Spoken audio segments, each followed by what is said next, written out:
গাজায় আন্তর্জাতিক বাহিনী মোতায়েনের এক খসড়া প্রস্তাব চূড়ান্ত করেছে ট্রাম্প প্রশাসন।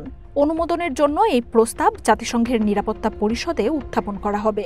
গণমাধ্যমগুলো বলছে, এর মাধ্যমে আমেরিকা ও অংশ নেয়া দেশগুলো 2 বছরের জন্য উপত্যকাটির শাসন এবং নিরাপত্তার দায়িত্ব পাবে। এক্সিওসের এক প্রতিবেদনে বলা হচ্ছে, international stabilization force RSF Israel ও ইজিপ্টের সাথে থাকা গাজার সীমান্ত সুরক্ষিত রাখবে। গাজার বাসিন্দাদের নিরাপত্তা নিশ্চিতের পাশাপাশি ফিলিস্তিনি পুলিশ বাহিনীকে প্রশিক্ষণ দেবে সেনারা। হামাসকে নিরস্ত্র করা, গাজাকে বেসামরিকীকরণের দায়িত্বেও থাকবে আন্তর্জাতিক সেনাদের নিয়ে গঠন করা এই বাহিনী। আপনার জন্য অবকাশ যাপনের আর বিনিয়োগের সেরা পছন্দ হতে পারে সল্ট বে, যেখানে বিলাস আর প্রশান্তি মিলেমিশে একাকার। ইসরায়েল ও ইজিপ্টের সহযোগিতা ও পরামর্শে কাজ করবে বাহিনীটি। ট্রাম্পের শান্তি প্রস্তাবে থাকা আন্তর্জাতিক বিশেষজ্ঞদের নিয়ে গাজার প্রশাসনিক দায়িত্বের জন্য বোর্ড অফ পিস গঠনের কথাও রয়েছে প্রস্তাবনায়। গাজা পুনর্গঠনের পরিকল্পনা তহবিল নিয়ে কাজ করবে অন্তর্বর্তী সরকার।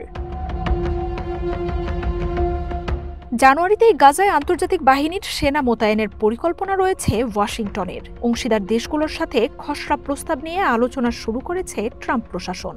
সব পক্ষ একমত হলে আগামী সপ্তাহেই নিরাপত্তা পরিষদে অনুমোদনের জন্য ভোটাভুটি হতে পারে। গাজার 53% অঞ্চল ইসরায়েলি বাহিনীর হাতে রয়েছে। আন্তর্জাতিক স্ট্যাবিলাইজেশন ফোর্স দায়িত্ব নেয়ার পর সেখান থেকে সরতে শুরু করবে তারাও। এদিকে গাজা পরিকল্পনা নিয়ে সোমবার তুর্কিয়েতে মুসলিম দেশগুলোর এক সম্মেলন অনুষ্ঠিত হয়। সৌদি আরব, কাতার, আরব আমিরাত, জর্ডান, পাকিস্তান ও ইন্দোনেশিয়ার পররাষ্ট্রমন্ত্রীরা ইস্তাম্বুলের ওই বৈঠকে অংশ নেন।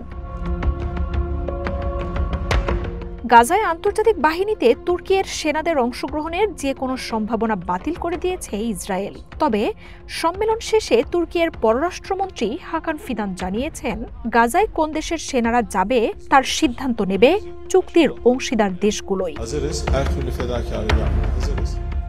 ইসরায়েলি গণমাধ্যম ওয়াইনেট জানাচ্ছে, আইএসএফে পাকিস্তান, আজারবাইজান ও ইন্দোনেশিয়ার সেনাদের অংশগ্রহণের ব্যাপারে নেসেটে আলোচনা হয়েছে।